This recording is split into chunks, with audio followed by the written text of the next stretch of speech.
Sampurasun para wargi anu dipike asih ku Pangeran, tepang deui sareng pribados dina acara Pani Ismanah ngalangkungan kanal YouTube YKB Bahasa nyaeta Bahasa Sunda. Para wargi, sate acana urang sami-sami ngabandungan panglenyepan dina danget ieu, mangga urang sami-sami ngadeheus ka Pangeran.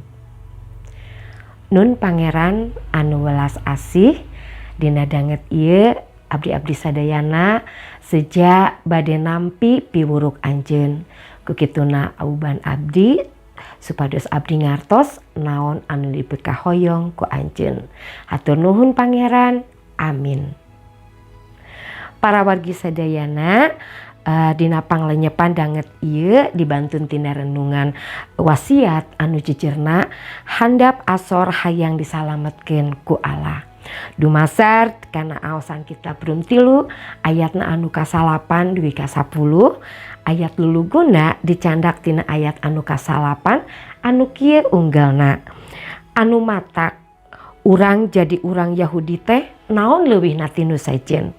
Taya leuwihna naon-naon. Kusim kuring geus disebutkeun yen boh urang Yahudi nu lain kabeh oge sarua papada dikungkung ku dosa.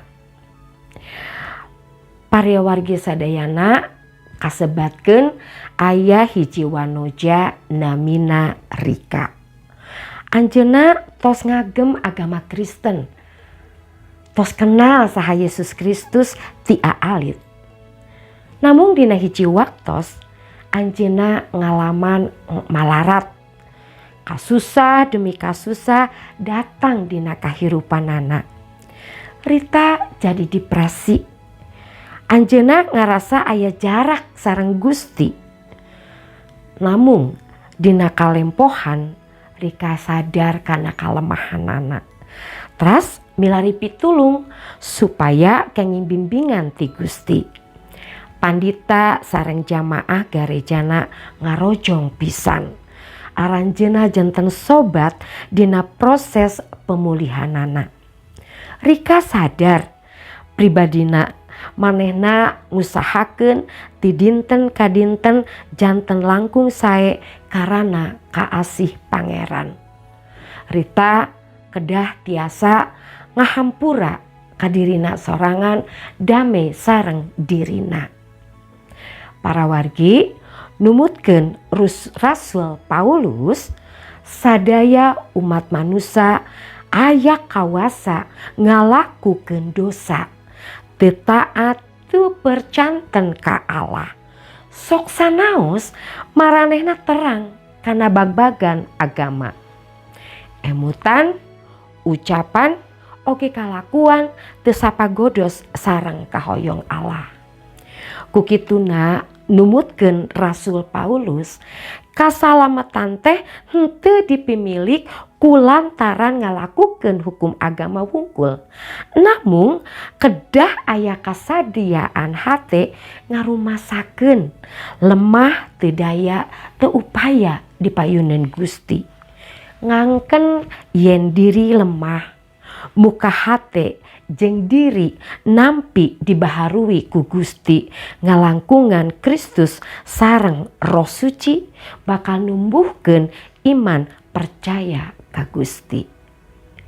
Ulah letik burih jeung ngarasa lumokot dosa nampi sih kurnia Allah. Sadaya jalmi gagaduhan kasalahan jeung kalemahan sewang-sewangan. Dina kalemahan diri sakumaha umat manusia gaduh hak nampi pambaharuan ti Gusti Allah.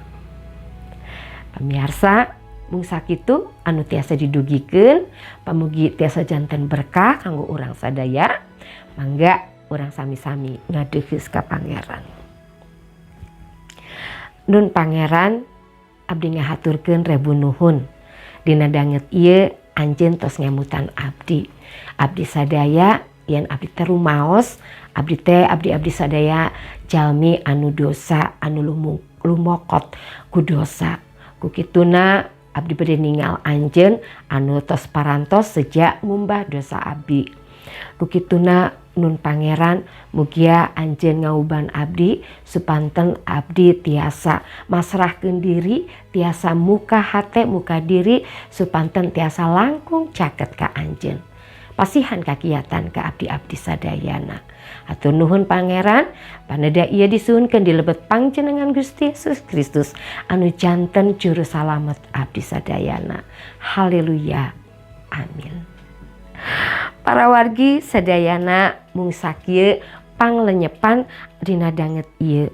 Ulah hilap di like, subscribe sareng bagikeun kanu sanesna.